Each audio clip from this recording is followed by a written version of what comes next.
صلی اللہ علی محمد صلی اللہ علیہ وسلم۔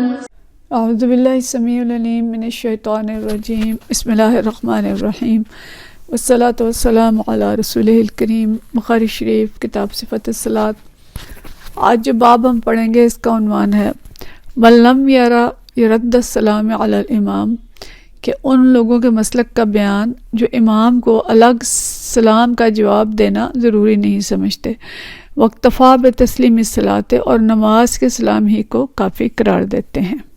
یہ عنوان امام بخاری نے باندھا کہ کچھ لوگوں کا مسلک یہ تھا کہ مقتدی ایک دفعہ تو دائیں اور بائیں سلام پھیرے گا اور پھر امام کی طرف منہ کر کے السلام علیکم کہے گا، یعنی اسے 3 مرتبہ سلام کرنا چاہیے۔ تو اس کا رد انہوں نے کیا کہ ایسا نہیں ہے، نبی کریم صلی اللہ علیہ وسلم کی سنت کیا تھی۔ تو اس حدیث کو ہم دیکھتے ہیں۔ حدیث ہم یہ پہلے بھی پڑھ چکے ہیں، پہلے دوسرے باب میں تھی اور اب اسلام کے باب میں امام بخاری لائے ہیں۔ حدیث ہے 804 اور اس میں حضرت امام زہری سے روایت ہے، عن الزہری قال اخبرنی محمود بن ربیع رضی اللہ تعالیٰ عنہ سے وہ روایت کرتے ہیں، وہ فرماتے ہیں کہ زعم انہ اقل رسول اللہ صلی اللہ علیہ وسلم، کہ وہ کہتے ہیں کہ انہوں نے اپنی ہوش میں، ان کا خیال یہ ہے کہ انہوں نے اپنی ہوش میں رسول اللہ صلی اللہ علیہ وسلم کی زیارت کی، اور وعقل مجتن مجہا من دلو کان فی دارہم، کہتے ہیں کہ انہیں اس بات کا بھی ہوش ہے کہ آپ صلی اللہ علیہ وسلم نے ان کے گھر میں موجود ایک ڈول سے منہ میں پانی لے کر مجھ پر پھینکا۔ یہ ہم پیچھے پڑھ چکے ہیں، حضرت محمود بن ربیع جو ہے ان کے اوپر ایک دفعہ نبی کریم صلی اللہ علیہ وسلم نے اس طرح سے پانی پھینکا تھا، تو کہتے ہیں کہ انہیں یہ بھی یاد ہے۔ سمعت کہتے ہیں، قال سمعت کہتے ہیں کہ سمعت عتبان بن مالک الانصاری، کہ میں نے عتبان بن مالک انصاری کو سنا، سماحد بنی سالم قال، کہ جو بنی سالم میں سے ایک شخص تھے، تو کہتے ہیں کنت اصلی لقوم بنی سالم، کہتے ہیں کہ میں بنو سالم قبیلے کی مسجد میں نماز پڑھتا ہوں۔ فاتیت النبی صلی اللہ علیہ وسلم، تو نبی کریم صلی اللہ علیہ وسلم کے پاس آئے، فقلت اور انہوں نے کہا انی انکرت بصری، میری نظر جو ہے وہ کمزور ہو چکی ہے، وان السیول تحول بینی و بین مسجد قومی، اور میرے اور میری قوم کی مسجد کے درمیان کچھ ندیاں حائل ہیں، کچھ برساتی نالے وغیرہ راستے میں آتے تھے۔ فلا وددت انک جئت، میری خواہش ہے کہ آپ تشریف لائیں، فصلیت فی بیتی، میرے گھر میں نماز پڑھیں، مکاناً کسی ایک جگہ پہ، حتی اتخذہ مسجداً، کہ میں اس جگہ کو مسجد بنا لوں۔ فقال، آپ صلی اللہ علیہ وسلم نے فرمایا افعل انشاءاللہ، کہ میں ایسا کروں گا۔ فغدا علیہ رسول اللہ صلی اللہ علیہ وسلم ابو بکر معاہ، تو صبح نبی کریم صلی اللہ علیہ وسلم ان کے گھر آ گئے، حضرت ابوبکر صدیق ان کے ساتھ تھے۔ بعد مشتد النہار، یہاں جبکہ دن بہت چڑھ چکا تھا، یعنی صبح کے وقت جب دن کافی چڑھ چکا تھا، اس وقت نبی کریم صلی اللہ علیہ وسلم ان کے گھر تشریف لائے۔ فاستاذن نبی صلی اللہ علیہ وسلم، اجازت چاہیے آپ صلی اللہ علیہ وسلم نے اندر آنے کی۔ فاذنت لہ، تو میں نے اجازت دے دی۔ فلم یجلس، آپ بیٹھے نہیں، تشریف نہیں رکھی آپ نے۔ حتی قال، یہاں تک کہ آپ نے فرمایا این تحب ان اصلی بین بیتک، کون سی جگہ آپ پسند کریں گے کہ میں آپ کے گھر میں نماز پڑھوں؟ فاشار الیہ من مکان الذی احب، تو انہوں نے اس جگہ کی طرف اشارہ کیا جہاں پہ وہ چاہتے تھے، یعنی وہ کہہ رہے ہیں کہ میں نے اشارہ کیا اس جگہ کی طرف جہاں میں چاہتا تھا کہ آپ صلی اللہ علیہ وسلم نماز پڑھیں۔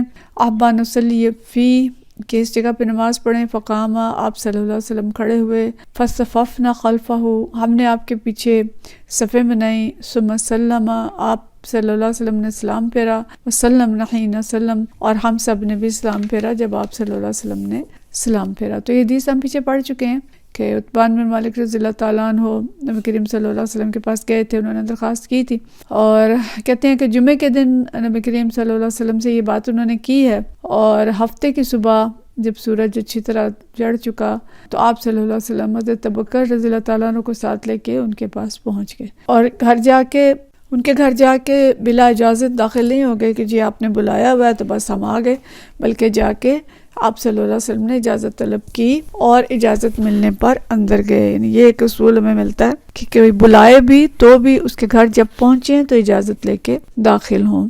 اچھا، اب یہاں اس باب میں جو حدیث لائے ہیں اس لیے کہ نبی کریم صلی اللہ علیہ وسلم نے جب سلام پھیرا تو مقتدیوں نے بھی سلام پھیر دیا، تو معلوم ہوتا ہے کہ مقتدی کا سلام اور امام کا سلام دونوں ساتھ ساتھ چل رہے ہیں، تو ساتھ ساتھ بھی پھیر سکتے ہیں اور امام کے بعد بھی لیکن امام سے پہلے نہیں. اور دوسری بات یہ کہ کسی نے الگ سے سلام نہیں پھیرا یا سلام پھیرنے کے بعد نبی کریم صلی اللہ علیہ وسلم کو الگ سے السلام علیکم نہیں کہا. تو یہ بات سمجھ میں آتی ہے کہ بس 2 سلام جو پھیرے جاتے ہیں وہی کافی ہوتے ہیں.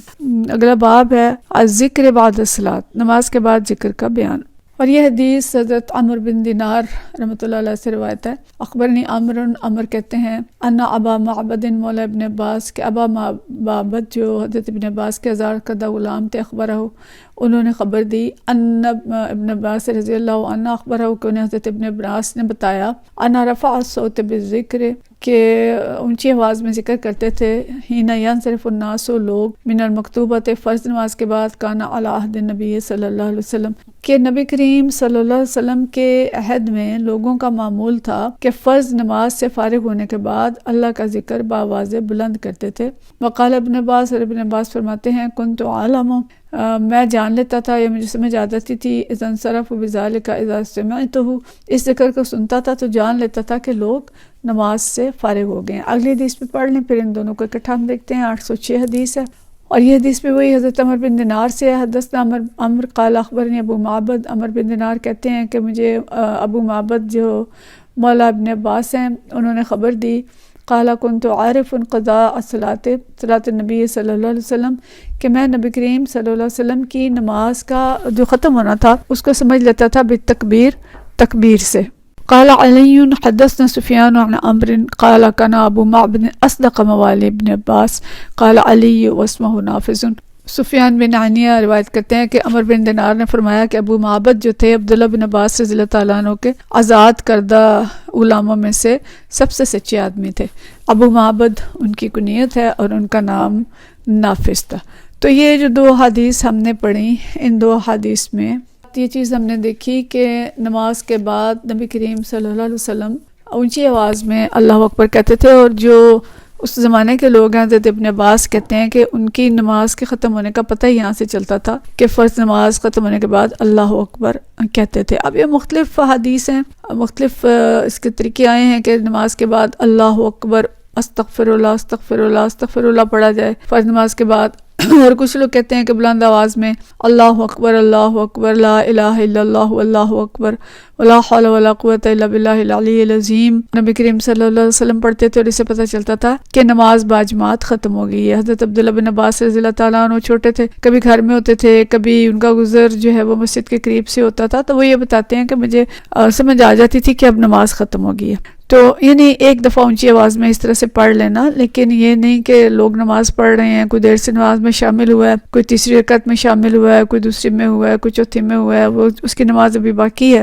اور اونچی آواز میں باجماعت ذکر شروع ہو جائے اور لوگ اپنی نماز جو ہے وہ پوری نہ کر سکیں، یہ مطلوب نہیں ہے. بلکہ اونچی آواز میں ایک دفعہ تکبیر کہہ دینا یا ایک دفعہ کلمہ پڑھ لینا امام کا یا نمازیوں کا کہ پتہ چل جائے کہ نماز باجماعت جو ہے وہ ختم ہو گئی ہے. کوئی بعد میں آیا ہے یا کوئی گزر رہا ہے تو اس کو سمجھ آ جائے کہ نماز باجماعت جو ہے وہ ختم ہو چکی ہے. تو خفیہ ذکر جو یعنی دل میں بیٹھ کے کریں گے وہ زیادہ افضل ہے. جیسے ہم اگلی حدیث میں پڑھیں گے طویل ذکر جو جس کی ترغیب آئی ہے نبی کریم صلی اللہ علیہ وسلم سے، تو وہ زیادہ بہتر ہے. لیکن ذکر بھی جہر بھی کیا جا سکتا ہے، اس کی ممانعت نہیں ہے، لیکن اس طریقے سے نہ ہو کہ دوسرے لوگوں کی جو باجماعت نماز پڑھ رہے ہیں اور ابھی ان کو کچھ رکھتے رہ گئی ہیں وہ سب کے سب ڈسٹرب ہو جائیں. تو اللہ تعالیٰ ہمیں ان حدیث پہ عمل کی توفیق عطا فرمائے اور صحیح طریقے سے، صحیح مسنون طریقے سے نماز جو ہے اس کی تکمیل کی توفیق عطا فرمائے. وآخر دعوانا ان الحمد للہ رب العالمین.